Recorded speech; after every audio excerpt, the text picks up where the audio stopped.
We are about to begin the Veterans History Project interview. My name is Anthony Kierna. I am the genealogy coordinator of the Schaumburg Township District Library in Schaumburg, Illinois. I will be interviewing James Sobeski, United States Marine Corps, Korean War veteran, regarding his military service. Today's date is August the 27th, 2019. The interview is being conducted in the Schaumburg Township District Library TV studio. No one else is present in the room. James, thank you so much for participating in the Veterans History Project, and thank you for your military service. It is a privilege and an honor to be able to conduct this interview with you. So let's start somewhere at the beginning. Where were you born? In Chicago, Illinois. In what year? 1933. Okay, and who were your parents? Walter and Esther Sobeski. Okay, and any siblings did you have? Two sisters, Kathy and Betty. Okay, and where in the area were you living? In Elmwood, Chicago and Elmwood Park. Okay, and at that point in time when you were that young, were you involved with schools? What schools were you going to? Grade school was John Mills. Okay. And high school was Steinmetz High School in Chicago. Okay.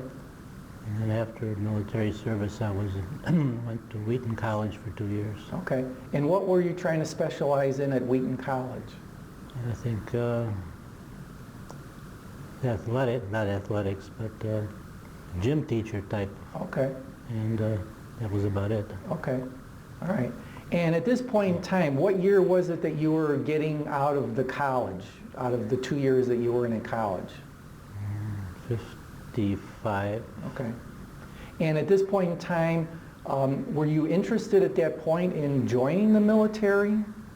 Yes, I grew up with my father on a weekly or semi-weekly basis watching the news clips at the movie theater. Didn't go to see the movies, but what was going on was 2 weeks later or better for the news that would reach to us. Okay. And what was going on at that time? Was it the Korean War that was the Second being shown? War. Oh, the second? Okay. Right. And so at this point in time, you tried to go through 2 years of Wheaton College, and why did you decide, or what caused you to not finish Wheaton College? I got back from Korea at Treasure Island, and then my wife-to-be met me at Treasure Island, went to Long Beach, California. Excuse me, well, Long Beach, California. Okay. And the chaplain of my battalion chaplain, he had come home a little time before I did, and he was a preacher that married us. Okay. You know, let's get back to sort of a little bit of the order and stuff. What was it that made you decide to enlist? Because you did enlist in the Marine Corps, right? Well, I felt it was my duty. Okay. And a little different generation at that time than there is today. And there was more patriotism being explained, and I didn't have any trouble making that decision. At that point when you were going to decide and go into the Marine Corps, did you have in your family, were there others who served in the military at that point, like your father, brothers, other uncles, anybody? I had two cousins. One was a Marine, and the other was in the Navy. Okay. But I found this all out later, didn't know they were in the service at that time. I talked to them later, and they were surprised, but they were glad too that there was one more in the family that joined. Really? Okay. What did your parents think of you joining the Marine Corps? They didn't say much. In fact, I had gone to the Air Force recruiter in Elmwood Park, and he told me there was about a 3-week waiting list to go to the base in Texas. And then 3 weeks became 4 weeks, and so on. And then I said, well, I don't want to wait that much longer. So I went downtown to Chicago, I think it was 208 Washington Street, to the Marine recruiting office, and signed up, and a week later I was in boot camp. Wow. The morning I left for boot camp, it took 3 days on a train to get from here to San Diego. And a gentleman who spoke to my mother said, we can have your son, I'll have him report here or wherever it was. And she said, well, he can't. He said, why not? Because he enlisted in the Marines. So the reply from the Air Force recruiter was, he's crazy, and hung up on her. Oh, jeez. But that didn't go over very big. But Yeah. that's So was the 208 Washington location in Chicago, was that the induction center? Is that where you swore the Marine Corps thing and then got transferred over to your basic training? I can't recall that. I Okay. think we were sworn in before we got to San Diego. Okay. That sounds right, though. Okay. And were you in a group of people from the Chicago area? Did you know of anybody that might have been friends of yours that were enlisting at that time? No. The only friend I had was across the street. He was in the Marines, the 11th Marines, which is the artillery unit. And he was killed from the recoil of a 155 howitzer. And then after being at in California at Camp Pendleton, we received a notice from the first sergeant that I was on a burial detail and to report to the train stop in Elmwood Park. Okay. And pick up the body and be the escort for the body till he was buried. Wow. It was a neighbor from across the street. Mm-hmm. So Okay. that was my first experience doing that. When you were enlisting in the Marine Corps, did they give you choices as to what you could potentially pick for training? What did you wind up ultimately being in? A rifleman, which is, everybody's a rifleman. There are no Okay. cooks per se or whatever else, any specialties, unless you're going up to a higher rate or higher rank, an officer and so on. And then they would try to take care of you more. But we have a couple of Detroit policemen who were drafted along with some other draftees. It took about 2 weeks for them to get acclimated to the DI, and they found out just exactly what he meant when he said it, and there was no other way to do it. But they turned around and they were part of our group, and they were very good Marines. Okay.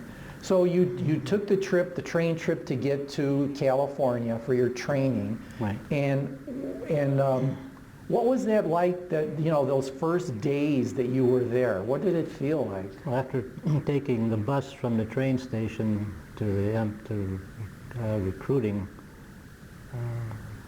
grounds, so to speak, if everybody had to follow the footprints on the ground, and led to the 13 weeks of... And tell me more. What are the footprints in the ground? DI told us to be sure to have a left and a right footprint. Okay. And if it wasn't right, he said, your other left, boy, your other left. Okay. So this was something that was on the ground in order for you Right. guys to align yourself up with the process of starting to become a Marine. Right. And then we went into the indoors, and everything in our pockets had to come out. Any money we had was allegedly going to the Iwo Jima War Memorial that they were building Okay. at that time, Okay. 1952. So at this point in time, you were like basically starting to transition.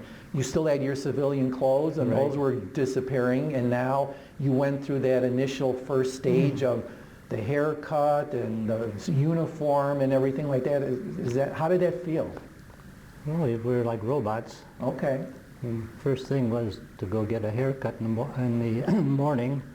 There was maybe a dozen barbers there with all the sharp shears that we were done in about 2 minutes. Okay. And then they told us to fall back in line exactly where we were before, and nobody was recognizable without their hair. Wow. So that's the first chewing out we got.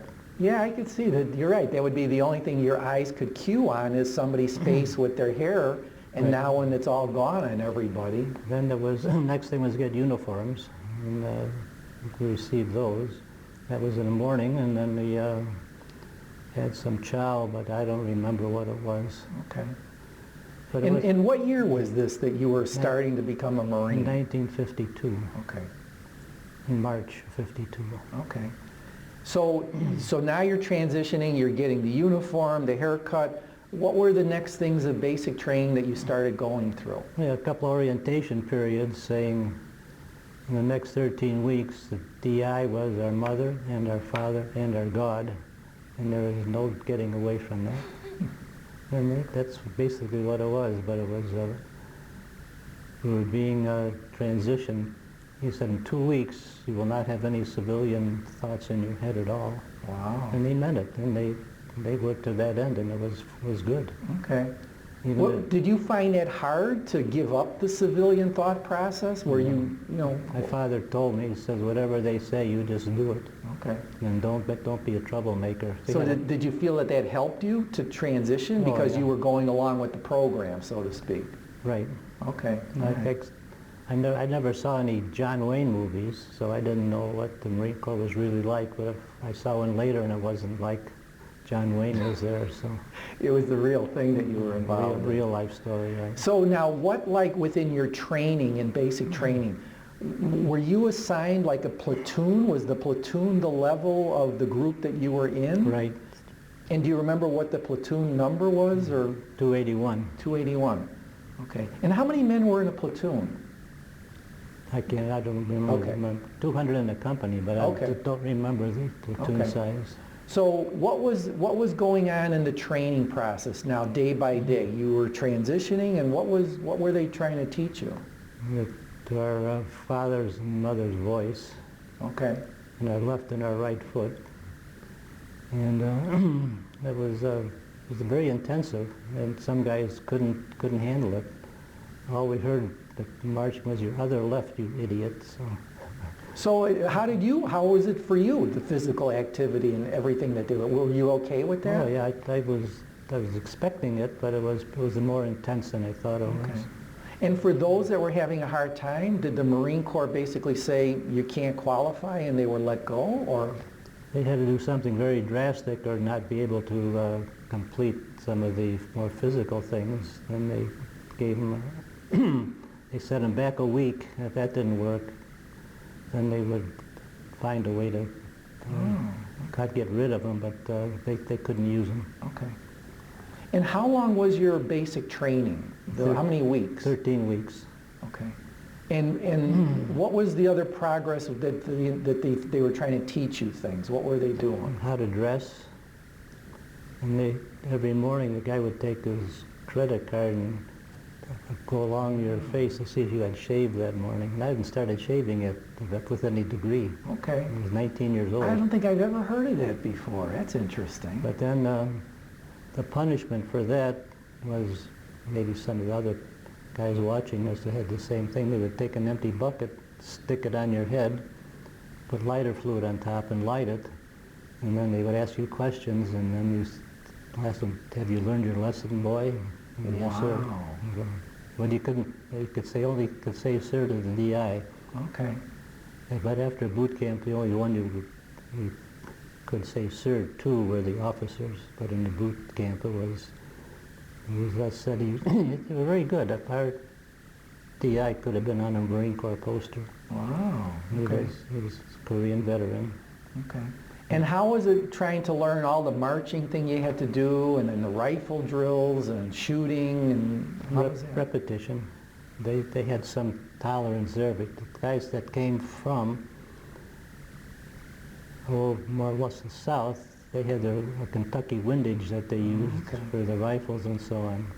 And they couldn't hit the target. They always got these Maggie's drawers. You've heard of those, right? I'm not. No, what's that? The guy was in the pits where the target was 200 yards or 500 yards, whatever it would be. And there's no hole that appeared in the target, so he waved the flag. Oh.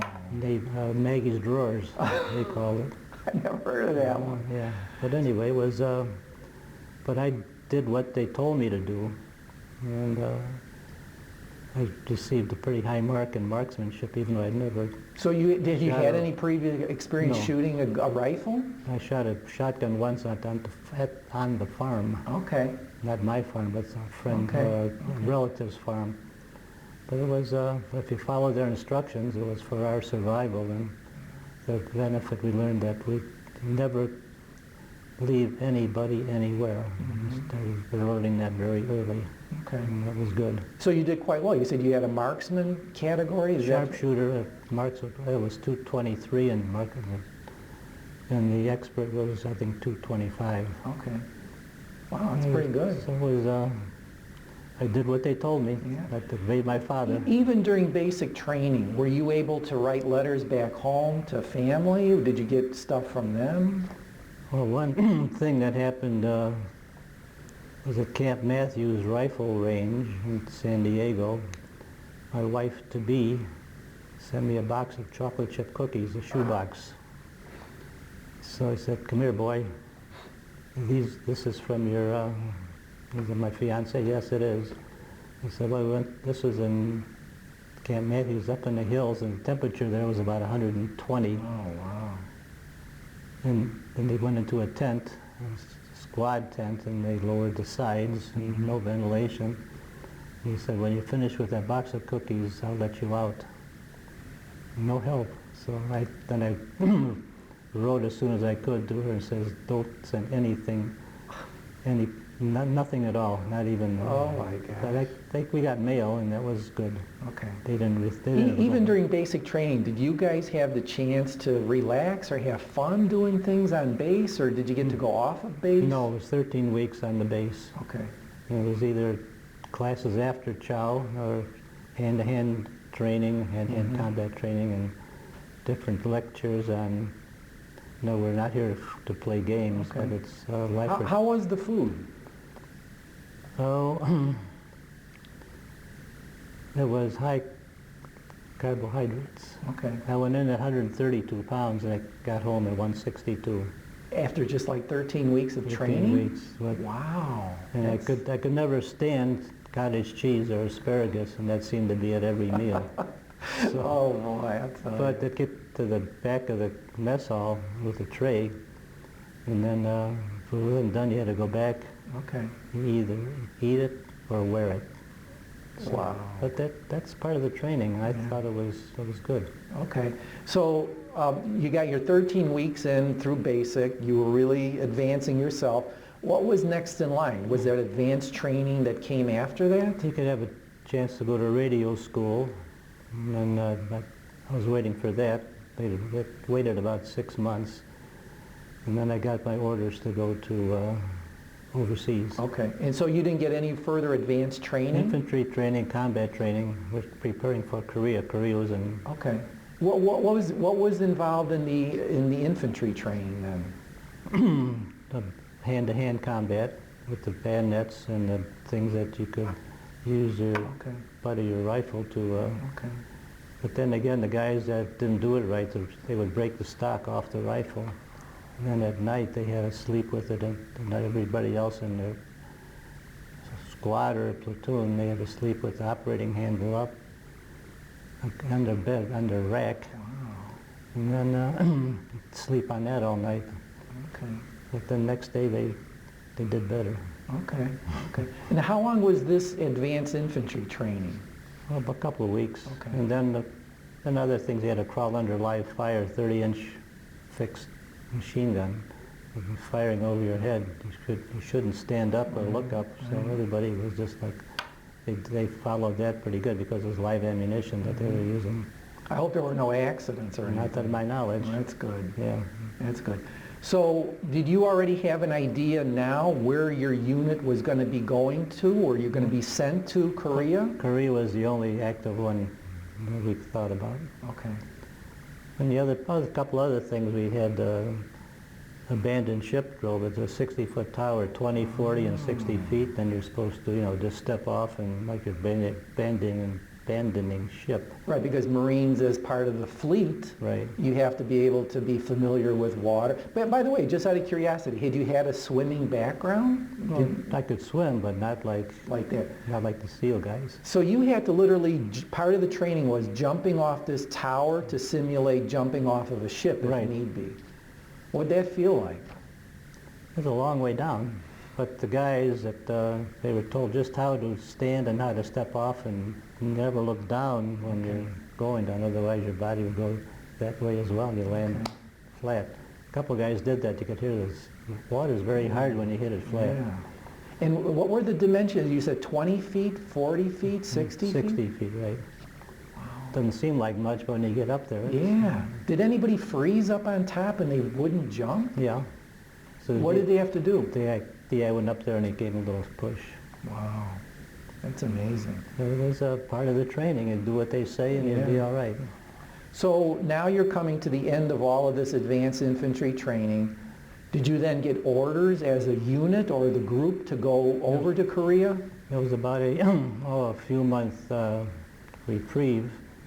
Oh, got to, like a leave to go back home? No, nothing yet in 13 weeks. So I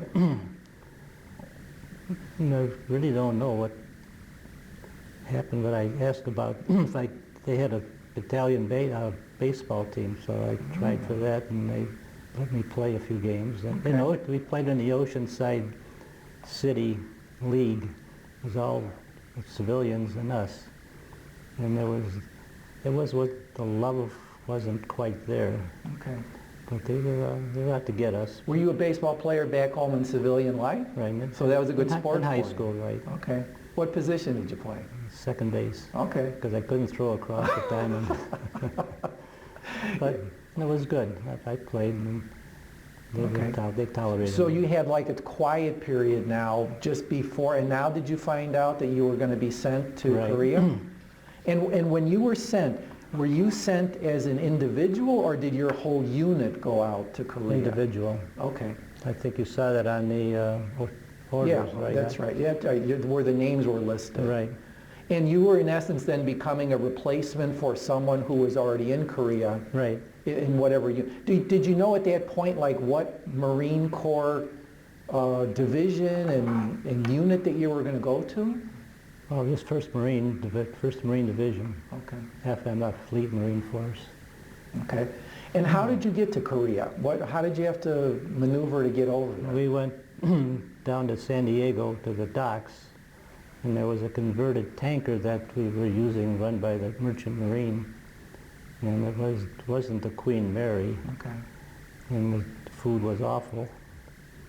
But that's what it was. And did you go straight from San Diego to Korea, or did you have to take other stops? We stopped one time, I think, in maybe Yokohama, Japan, for 5 hours, Okay. just to get off and stretch our legs. Okay. And some of the guys headed for the bar were there for like 5 hours before they headed back. And the ship was tied up to the dock, and when the time was set to leave, they left. Anybody on the shore, they missed a troop movement, and we never saw them again. You're kidding. Wow. Because some guys had a rowboat, some guys were swimming, some guys got a hold of the rope on the dock and tried to pull themselves up, but Oh my they got up, but then MPs were there just waiting to take them down. Wow. It's hard to imagine that they were at that stage to miss the ship that they needed to be on, but I guess it can happen. Well, when you're out of your mind, maybe that was part of it. There was a contributing factor Right. to them not But being able to do it.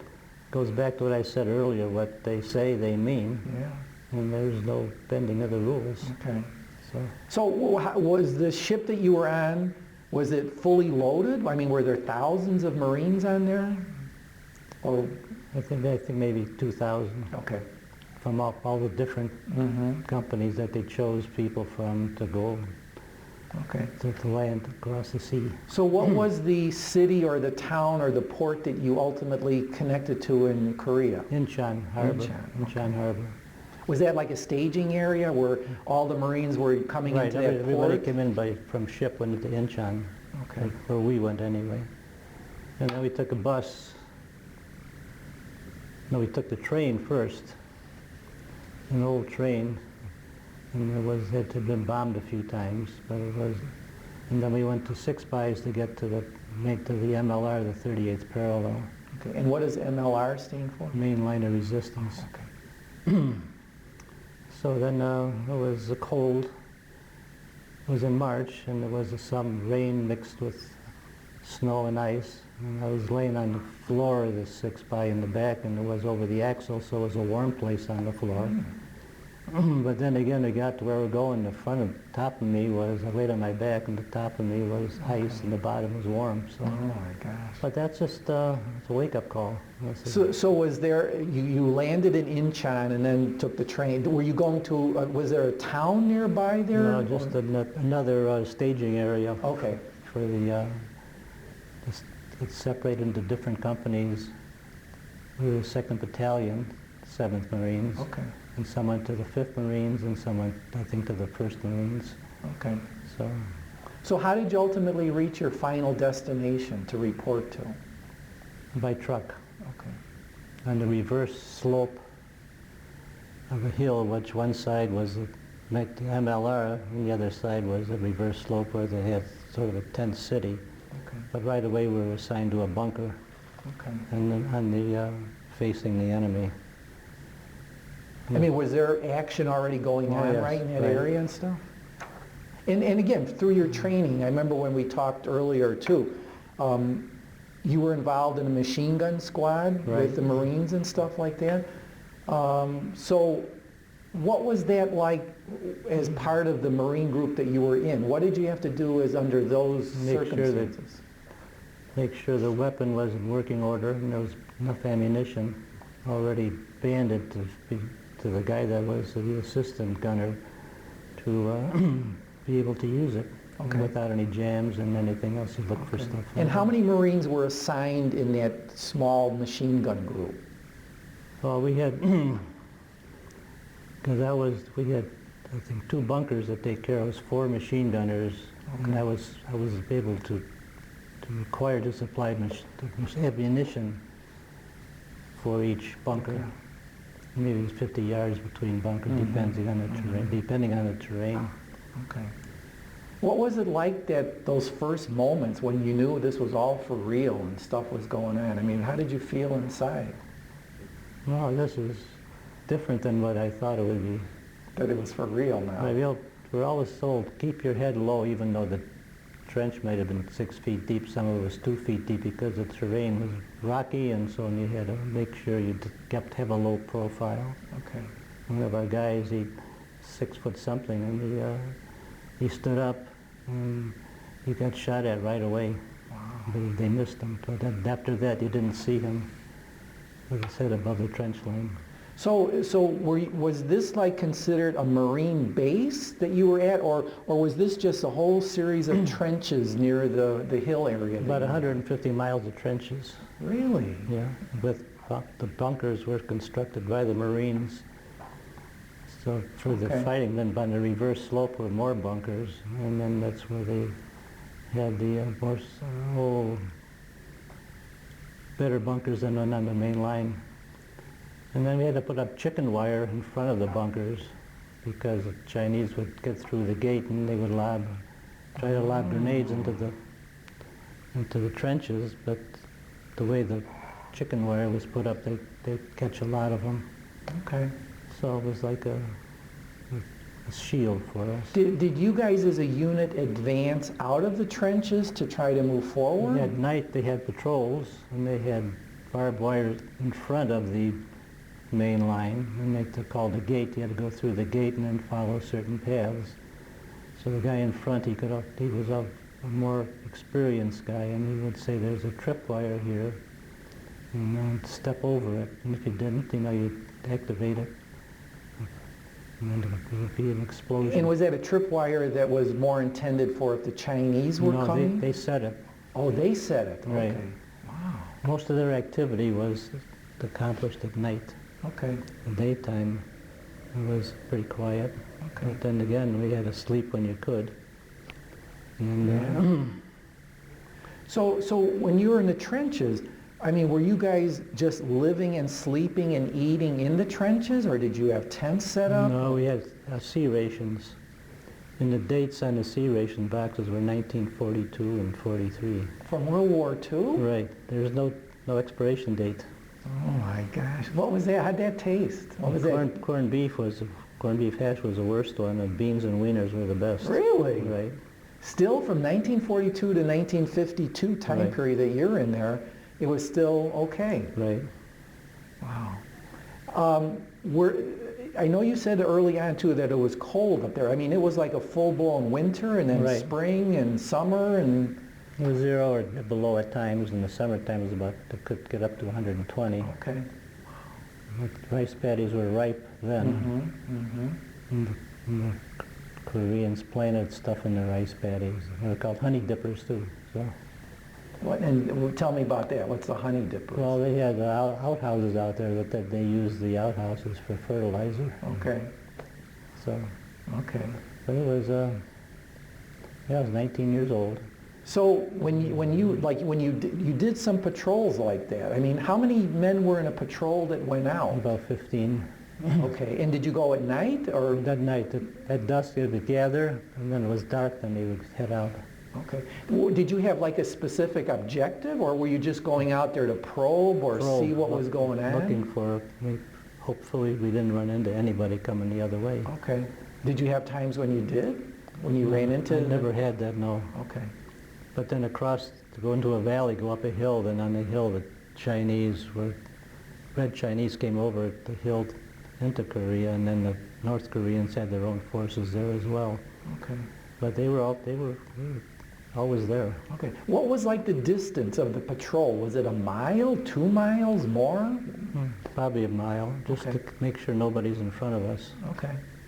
And look for indications that something had been changed or they were doing something.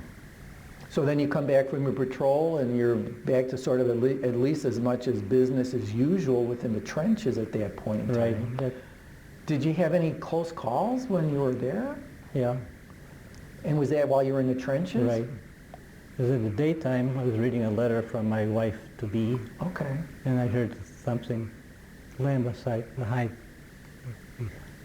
alongside my head, and dirt fell on my shoulder, and that was if somebody could have been a stray, come over the trench and landed kind of close. Wow. But it was, that's war.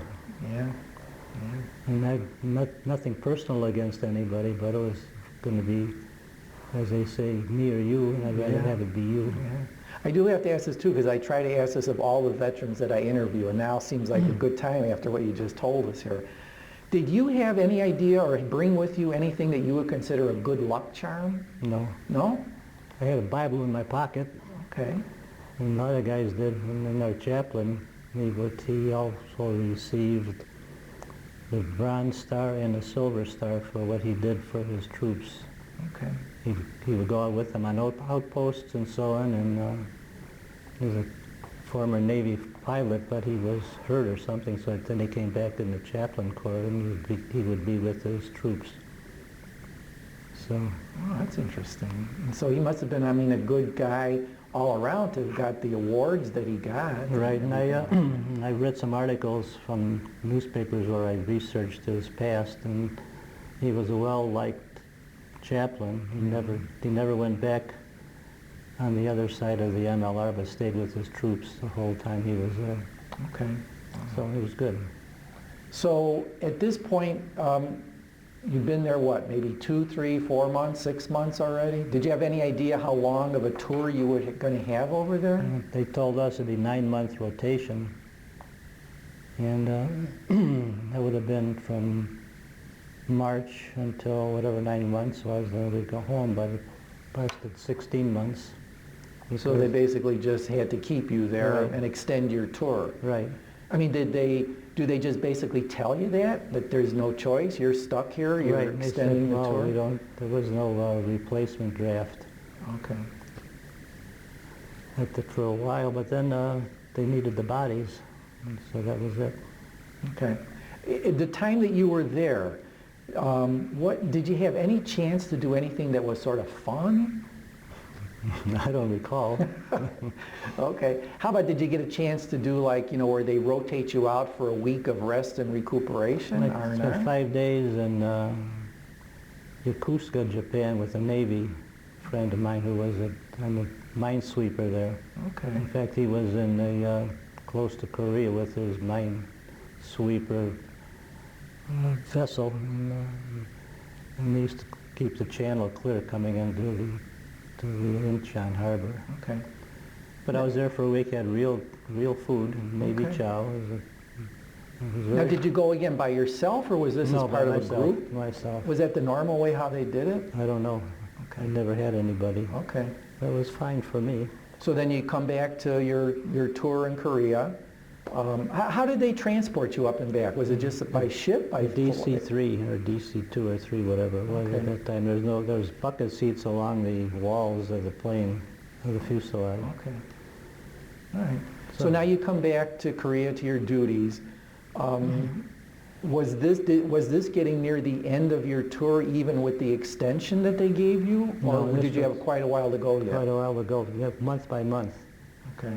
And then they'd come out with a list for, this group would be going, and then a month later be another one. And so until it was in, I think, June or July that I finally got on the ship coming back for it was the USNS Collins, I believe it was. Okay. And when you were still in Korea at this point, now were you getting letters and things from home? Yes, I was. Every time, the mail calls every 2 weeks, and my wife-to-be would write daily, and I would get... And what was your wife-to-be's name?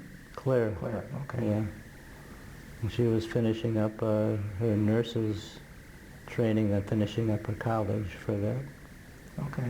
But she was very, very faithful. And were you getting letters from your parents and siblings? And Very did you seldom. really? Yeah. So it was this Claire that was the mainstay of giving you feedback Right. with the letters and stuff? Right.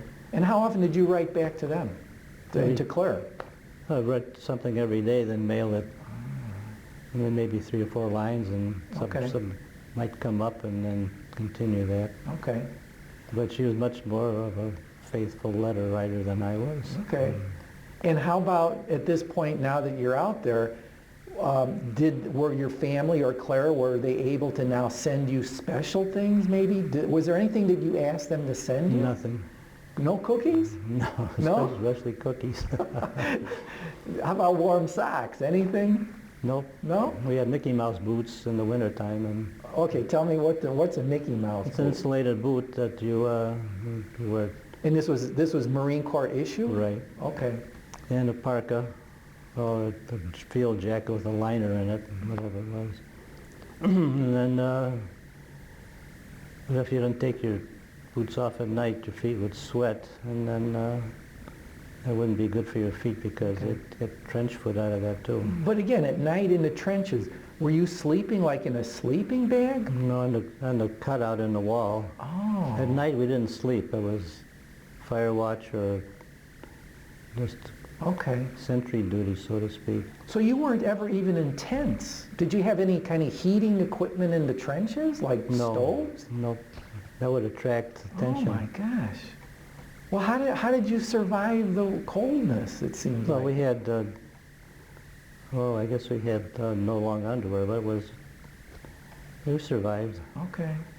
Wow, those were tough conditions. And our shower tent was a tent with a kerosene tank outside would supply a heater to give you some hot water.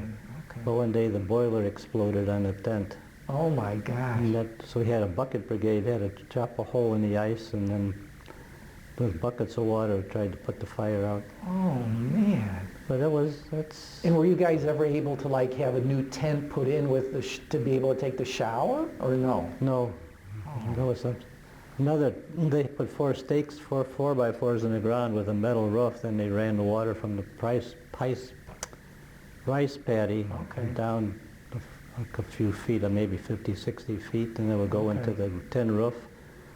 And the 4 posts with a metal roof over it, and that was the water would drip through. Okay. Because we had to have some relief from the filth and dirt that we were in all the time. So.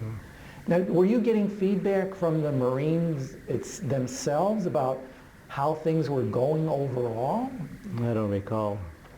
How did you think they were going? Was it just that tough, and did you feel like you were making headway? No, because we were in the 38th parallel, and we didn't, except for patrols, there was no advancing. There was a set line of demarcation there. Wow. And then every night, washing machine Charlie would come over in a single engine, maybe a Piper Cub or something similar to that, And the gal would be broadcasting, talking to the GIs, saying how nice it would be if, you know, nice to be home with your sweethearts or your girlfriends or your wives, whatever it was, and every night, but they never shot them down. I couldn't figure that out. Oh my gosh. Talk about, I mean, it was like propaganda It was, oh yeah. to twist your minds and, you know, make you long for home and maybe, you know, break away from the Marines or something like that. Possibly, but in World War II they had Tokyo Rose do that. Yeah, yeah. So I guess every war has its own propagandists or Right. something doing stuff like that. So again, the patrols and what was going on in the trenches, did you get a sense now that now your end of service was coming at any time Never gave it a soon? thought, just waiting. Okay. And so did the day come? How did they just let you know that it was your turn to rotate out? Right, they said in 30 days you're signed up to go. It may not work, but we'll try to get you on the boat going home. Okay, so you knew at least 30 days in advance that your Right. end of service was coming at that point in time.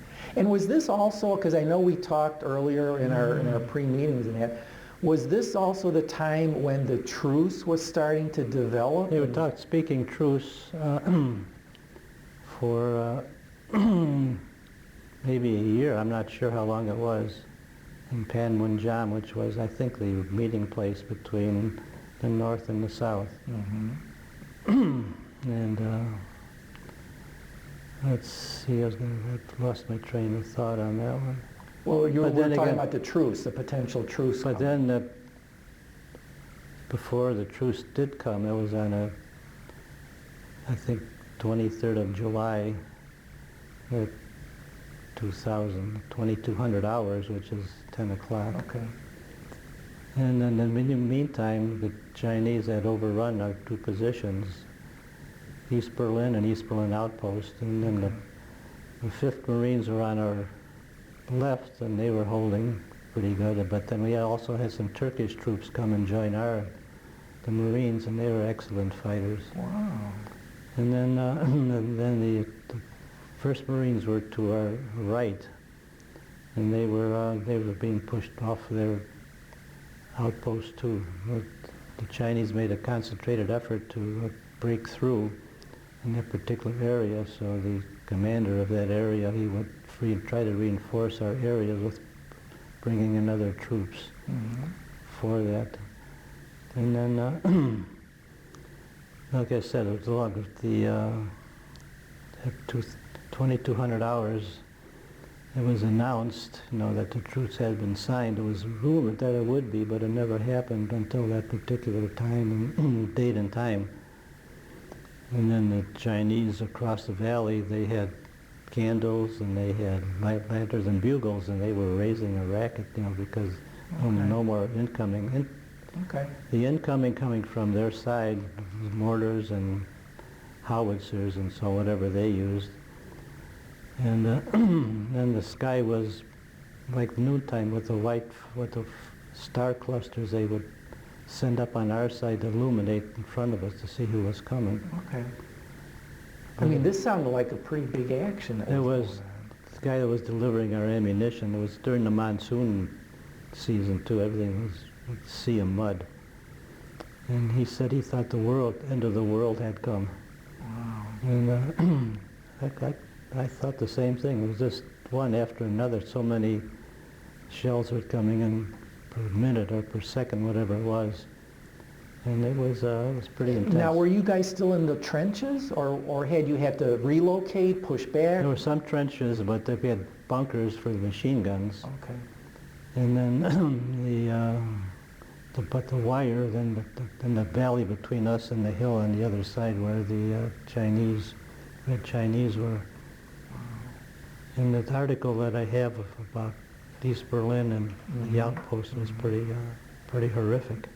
I mean, it sounds like the way you're describing it, because Yeah. I think the Chinese basically then took advantage of knowing that the truce was coming and just wanted to get more ground. Right. There was a weak point because of some of the other high-level decisions were made about moving troops here and there, but this was, by the Chinese, considered a weak point, that they were going to come right in that way, but they didn't. So you guys held, basically.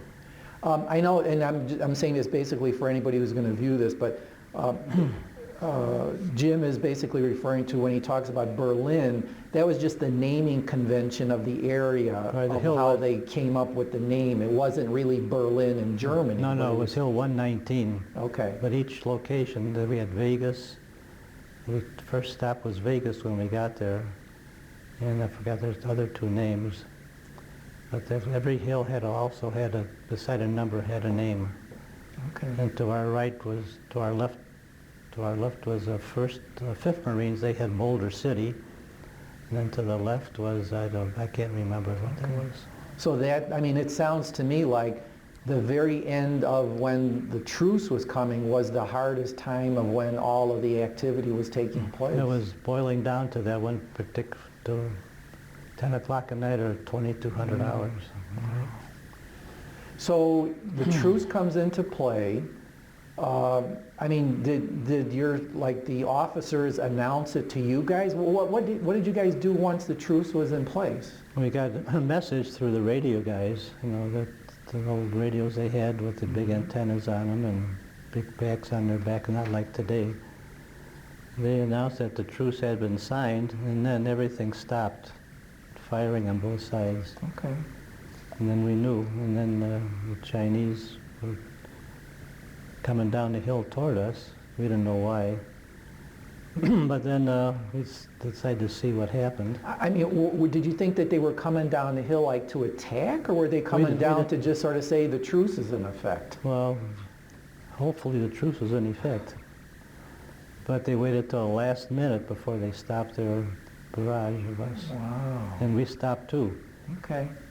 And so, but it turned out to be okay. Oh man, that's like, I mean, to time it to the last minute of when the truce was taking effect. Right.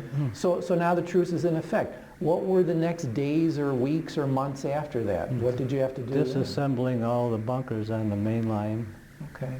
and cleaning up the, and then So basically the Chinese held to the truce. There was no more action going on? no, we didn't. So we held to the truce as well, Okay. even though it was never really formally signed. Okay. Yeah, I have heard about that. Yeah. So now you're still there. What was going to happen? Were you at some point knowing of a definite date that you were heading back home? Not yet. So how long after the truce were you still then in Korea?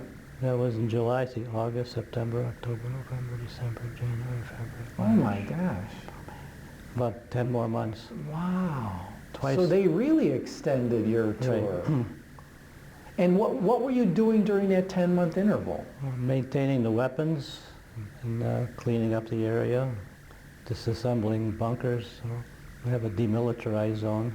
Okay. And now they built a city or a place right near the 38th parallel where the North Koreans were on one side and we were on the other. And there's a wall there with doors in it. And would people, what, our staff or something would cross that line, or you didn't cross the line? No, if somebody got too close to the door, I heard from, I think Bob told me this, Okay. that they'd snatch him and pull him on the North Oh Korean my side. gosh. Did anything happen like that? Do you know? Yeah, that's what he heard too, but I don't know. So, but why would anybody walk that close up to the... Because they were told not to. Oh, jeez. Testing the waters, I guess. I guess so, but it was... Oh, man. And then afterwards we were back on the reverse slopes where they were making tent cities for us so we could Okay. sleep under a tent. And the medics were there and then the tent city. But then again we'd take daily patrols, take a truck with about half a dozen guys and go into the back, go to the south and go to the north to see if any of the Red Chinese or North Koreans had failed to go back to where they came from. Okay. Did you ever encounter where you caught some? Now, they all look the same. I don't know who. That's true. Okay. But there's farming communities out there, and they would wave to us, but that was Okay. no sign of friendliness. So was the tent city better than the trenches that you were in? Oh yeah. Did you feel like you had better food, better No, comfort? the same food. Same sea rations. No, we had the cooks would cook it somehow or other. but it was fine. It was good. We had chicken dinner for Christmas. I think was four-legged chickens because they were rabbits. I've never heard of that kind of comparison. Yeah, that's. But it was different than the sea race. We had the sea rations. We had the can of whatever it was, and the little sterno thing, and with the open the can. You know, even during this whole time, did you guys have like any USO entertainment stuff come to your area? Twice. Was this after the truce or before the truce? After. Okay. They had on the side of the hills. They would show movies after that. You know, they dig out ledges, and then you come watch the movies where Russell Arms and Snooky Lansing, whoever it was, Hit Parade. Oh, yeah, I think I do remember that. And that was awful. Okay. Did you have any actual entertainers come to the USO location? troop came, and they were all, they came. We were thankful for that, but they... Do you know who was that came? No, Okay. Oh, what's that girl with the blonde bombshell, whatever. Well, there was Betty Grable, I think, in World War II. She married a Yankee, Joe DiMaggio. She married Marilyn Monroe? Yeah, she was there. No kidding. And so they were signing up with trucks to go to Seoul and see the performance. Okay. And I said, I'm not going to go. They had trouble filling the trucks to go. They didn't want to see her. Wow. I don't know why, but she had a bad... Interesting. But anyway, then they finally got enough people to go. Because I was one that refused. I didn't want any part of that monkey business. So. Interesting. So now was the end of your service in Korea coming to a point? That was in the fall, and then we had to go through the winter. Okay. And then the following, I think the following June, the ship from Incheon left. Had to wait for high tide so the ship would float to get So what was how many, were you in Korea for like 2 years? No, it was 16 to 17 months. 16, okay. Okay. So now you're going on the ship to come back home. Right, then we turned out all our winter gear, and we took the northern route home on the ship, and that was a very cold route. Okay. And one day they... And you left through Incheon, the port? Right. Okay. And then one day they decided that the starboard side of the ship, they had the deck painted, so everybody had to go on the port side. And that we had, I think 1,100 Marines and about 1,300 Army people. Okay. So the Marines thought, well, it's better if the Army would do the painting and we could watch them. So Jeez. we still had that chip on our shoulder, so to speak. Okay. But they were good in the field, but Okay. but it had to be done. And So, and where was the ship headed to back to the U.S.? Treasure Island, California, which is now closed. Okay. Was that near San Diego? No, San Francisco. Okay. And from San Francisco, then what? You were coming back to San Diego? Right. No, went to Long Beach and met the chaplain there who came home a couple of months earlier. And he got to church for us, and he bought the flowers. We had 6 people in our wedding. So you got married literally as soon as you came back off the boat to Claire? 2 days, yeah. And she worked midnights on her shift at the hospital. Okay. And she came out with her father. And it was her father, the photographer, his wife, the chaplain, and his wife. Okay. And So how long had you guys been planning that you were going to get married that quickly? she planned a couple years, Okay. but she was very faithful. She waited. But mail calls, I guess, could have been tragic for some guys. The guys that received their Dear John letters, they were, if cursing would kill anybody, it must have been a much bloodshed in the States. Well, I'm so glad that it worked out so well for you guys. It was perfect, I tell in you. terms of that. So were you now at the point where you were going to be disengaging from your service? And I still had over a year to go. And where did you wind up going for that? At Jacksonville, North Carolina. Okay, and what did you have to do during that time period? They put me in the boathouse, signing out boats for the guys that came for the weekend. They wanted to ride a boat in the water. And was this on a marine base? Right. I can't remember the name of the base. It was Okay. not Camp. But in North Carolina? Yeah. Okay. that slipped my mind, whatever it was. Well, that sure seems like at least a good balance to the harshness you had in Korea to end your service with something that seemed pretty good at least. Well, it wasn't, it was good. No Now, complaints. was Claire with you on Yeah, the we got base? married in California, and then we came back to the other coast and lived there till I got discharged, and then Okay. came back to Chicago Okay. area. So now you're finally discharged, and you're coming back to Chicago itself, the city of Chicago, or were you coming back to Elmwood Park? South Holland, Illinois is where she lived, Oh, okay. and then we moved into, You know, I never asked you, and I should ask you now. How did you guys meet? we met at church. She was going to church there for 3 years during nurses In training. South Holland? No, in Oak Park. Oh, okay. And she was going there with her friend, and I was going there with my family, and I never saw her in 3 years. So what was the spark how'd you guys connect? Well, we were at a place called Camp Duncan, which is near Volo, Illinois, in that area. Yeah, the Duncan YMCA, Right, I that's the remember. place. Okay. She and her nurse classmate were in the boat. Each had an oar, and they were going in circles in the weeds. Okay. Right, so this guy I met in Yokohama, the Navy guy, we were in a boat, so we saw those two damsels in distress. And then went over there and got them going straight Okay. back to shore. Okay. Then we got to shore, and I told my friend, I said, that girl there, I'm going to marry her. Wow. And we did. That's amazing She didn't to believe connect like that. She didn't believe it, but it Okay. was very good. So now you're back in the Chicagoland area. Right. What was happening at that point then? Were you looking for jobs, reuniting with your family and siblings? I went to the phone company, and they hired me. Okay. And then I was there about 11, 12 years, I'm not sure, maybe more. So, I mean, you didn't have a hard time getting a job, it sounds like. No, I at had that to go look, but Yeah. I didn't wait for them to come to me. point. Okay, okay. But then in the meantime, I was active in the VFW up in Streamwood. Were you still in the Marine Corps No. Reserves? Yeah, it's 5 years, Okay. mandatory, ready reserve. Okay, Never got called. Vietnam was just heating up at that time. okay. So now you're back and you're working for Illinois Bell Telecommunications. Where were you guys living?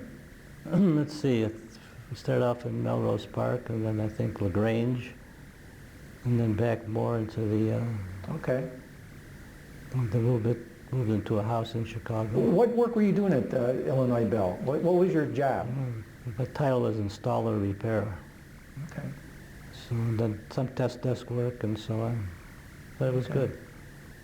So that's an amazing thing how that has all changed in our lifetime. Because I remember, I think when we talked, I did mention to you, my background was also telecommunications with Right. Illinois Bell and all that. So now you guys are settling in, you got your job. Did you guys have children? 4, Okay, and their first names? and seniority, Barbara, James, Carol, and Tom. Okay. Now they're all married, and they'll have their own family. So we have one of the grandsons overdosed about 5 years ago, he didn't make it, and then the other 11, they're still around. Then we have 8 great-grandchildren. Oh, wow.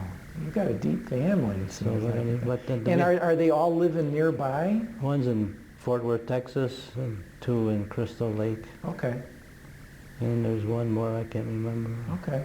Well, that's good. Hanover Park. Oh, okay, Hanover Park, okay. Right, Hanover Park. We talked about that too.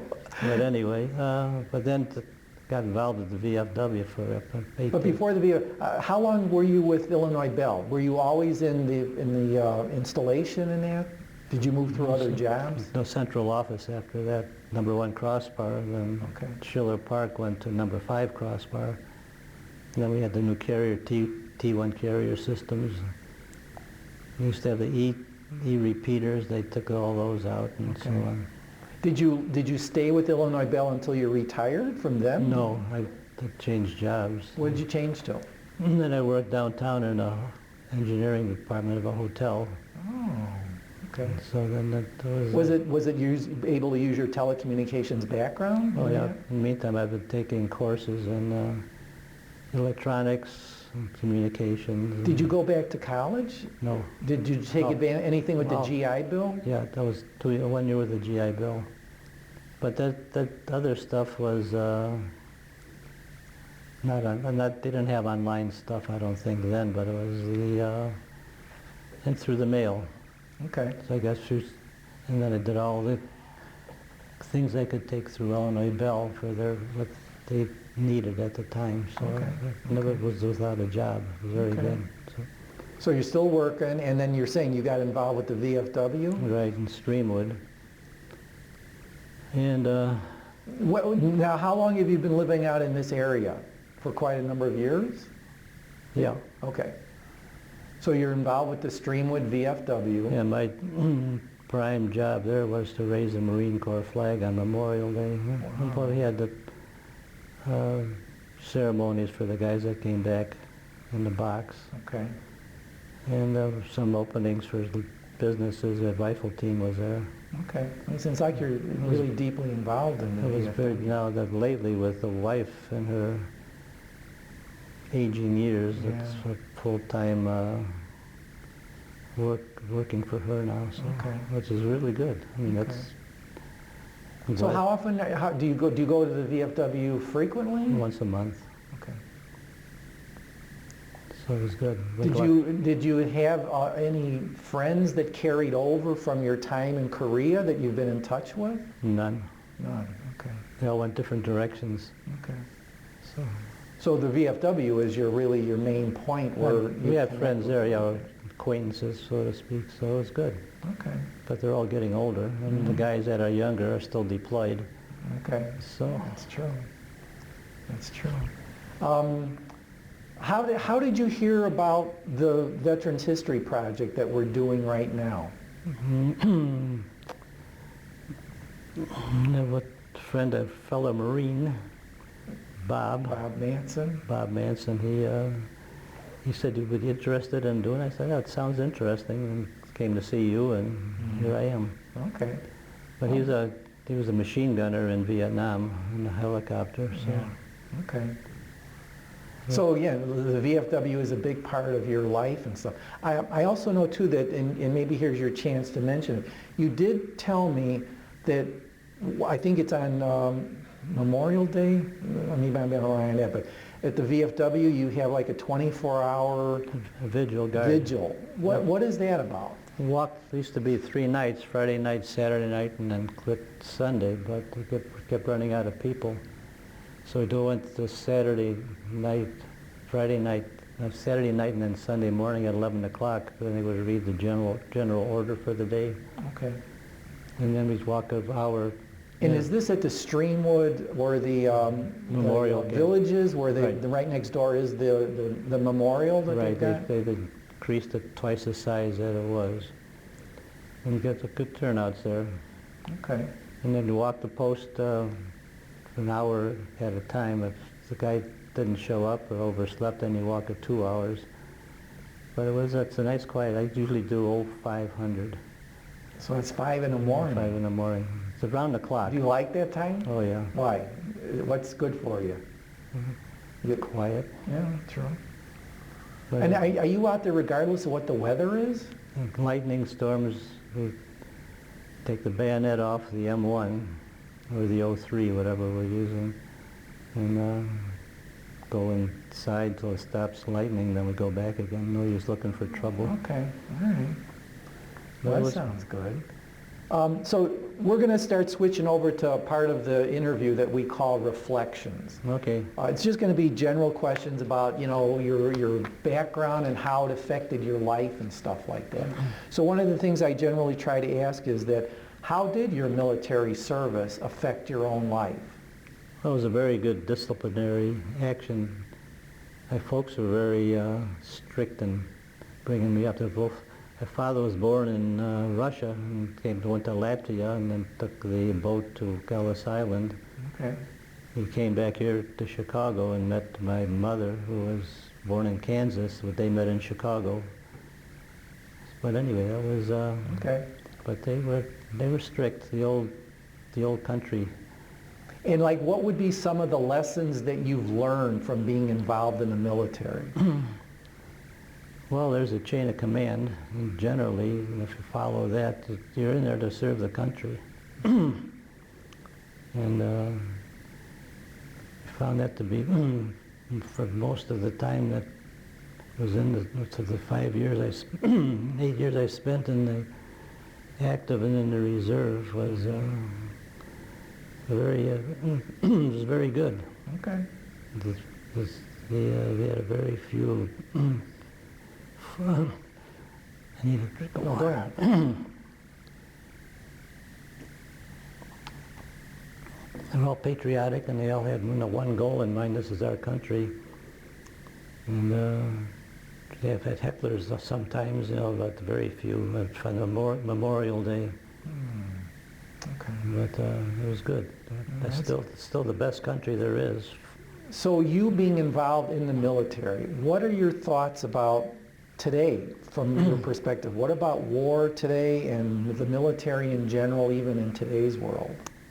Well, there are traitors, and there's a penalty for them. In Washington, the statute is still there for public hanging for people who are treasonous and so on, but that doesn't work anymore.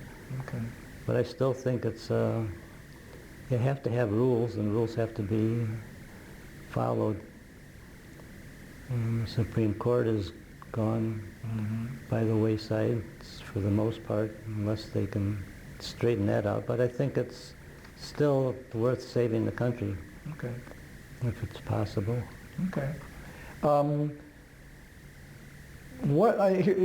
Here's sort of like a futuristic kind of question. What would you like future generations to know about you, to know about your service? What message would you send to future generations about the military? Okay, it's a necessary thing for our country to keep strong. And the things you can gain for yourself through different programs they had, if you take advantage of them, you'll come out ahead. But then you have to have respect for law and order, and respect for the military. And that starts at home, respect from your family, and that goes from there. Okay. But there's a lot of kids today who have no families they can call families, so I think that maybe that all can be corrected, I don't know. If you had to do it all over again, would you do the same thing you did by joining the Marine Corps? Oh yeah. No, I called Mad Dog Mathis. I said, if he ever calls me, tell him I'm on the way. Oh, wow. I just have a respect for the Marine Corps. At the time, it was the best training there was, and maybe still is, I don't know. Yeah, well, it seems that's the kind of stuff that I've heard, and from other Marines that I've interviewed. Right, we're I get this, that you guys are a tight brotherhood. So it's very fascinating to be able to see that and experience it by interviewing people. We're going to switch over to what we now would call the conclusion phase of the interview, some more questions and stuff like that. I've asked you a lot of questions. We've had a lot of discussions about your service and your life and what you've been involved in and stuff like that. Is there anything that we haven't talked about that you would like to add to the discussion here? Well, I had two sons who were eligible for Vietnam, so they signed up for the draft. And they both got high numbers or didn't have to go, but they didn't go to Canada, put it that way. Okay. So I was proud of that. Okay, that's good to hear. So, is there anything you've always wanted to share about your service or your experience that you never have shared? Oh, I haven't shared the more ugly parts. That's history. No use bringing that up, but it's. Well, that's legitimate and real because that's what you feel. What would you like people to remember about the story that you've told to all of us today? Well, I'm not alone. There's others that have much more better, excuse the English, stories. Okay. And but everybody has a story to tell. And I think Washington is some stories there that if they're told they wouldn't have a job anymore. Okay.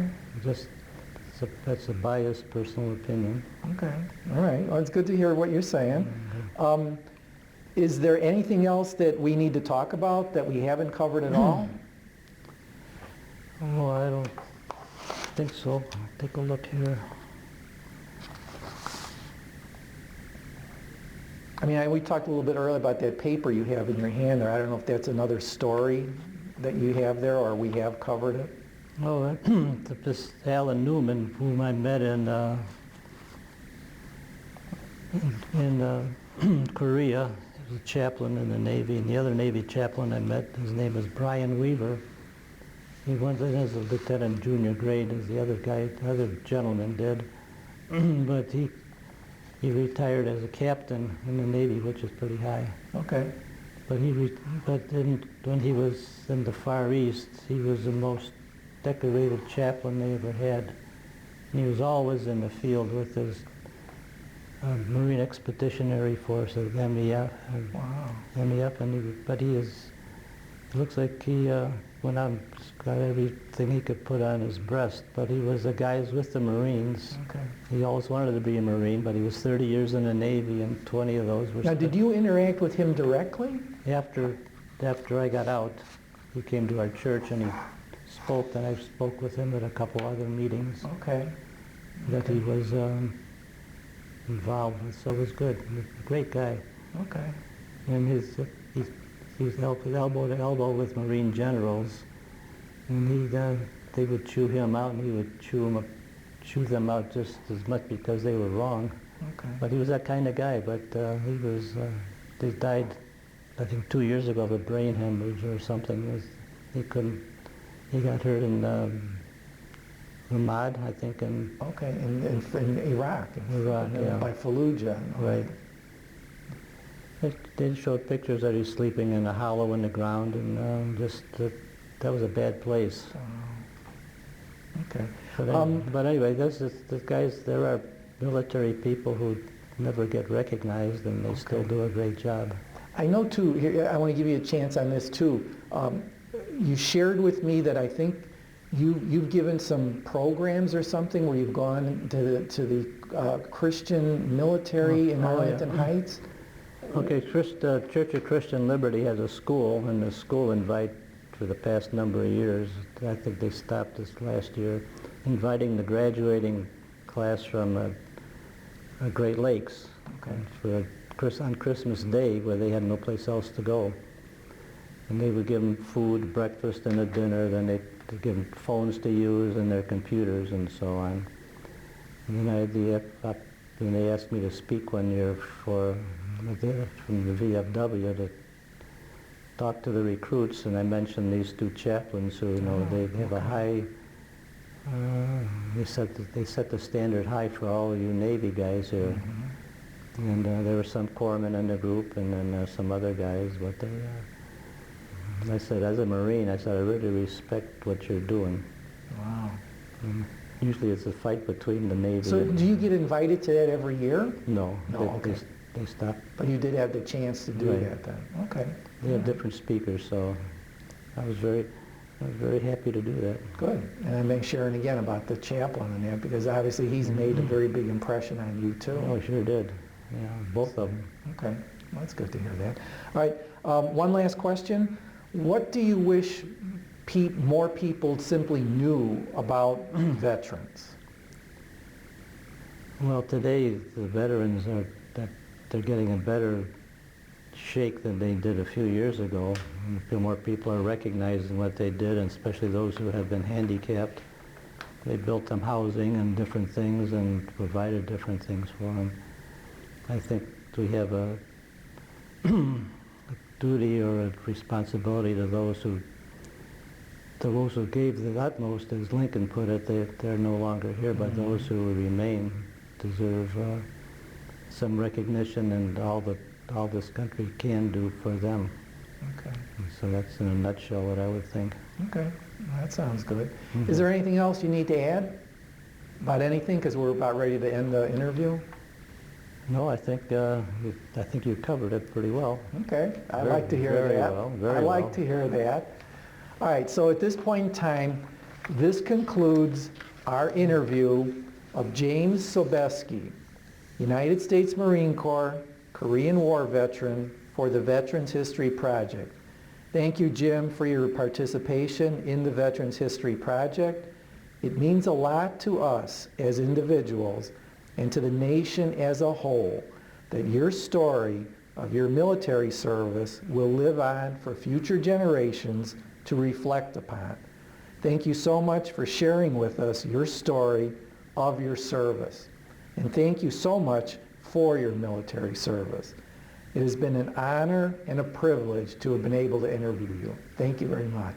Well, it's my privilege to be here. Thank you for having me. You're very welcome. It's been a very, I feel proud of Schaumburg for doing this. And Wow. proud of you for enduring all this too. So, It's no endurance. It's just a wonderful experience. well, thank you for being here. Oh, you're very welcome. Thank you.